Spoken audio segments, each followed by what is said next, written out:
So, hi everyone. Kakauwi lang namin galing sa immunization ni baby. So, salamat dito dahil hindi masyadong umiyak si baby. Oo, iiyak talaga yung bata kasi ikaw ba naman turukan ng karayom.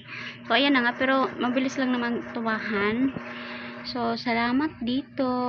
So, ang ginawa ko mga mema ko, dalawang beses ko siyang nilagyan before and after para effective talaga. At sa tingin ko naman okay, effective yung ginawa ko. Kasi, nanonood na siya ng Cocomelon.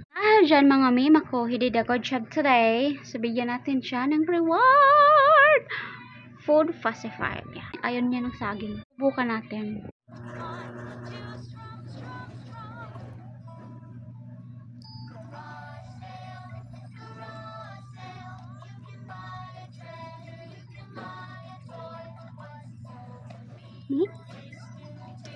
Saging kasi at saka mangga.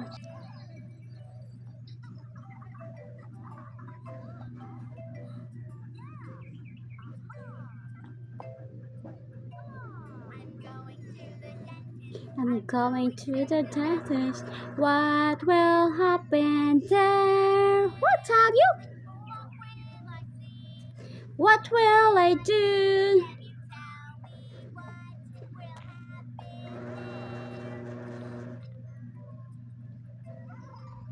Yummy? Yummy?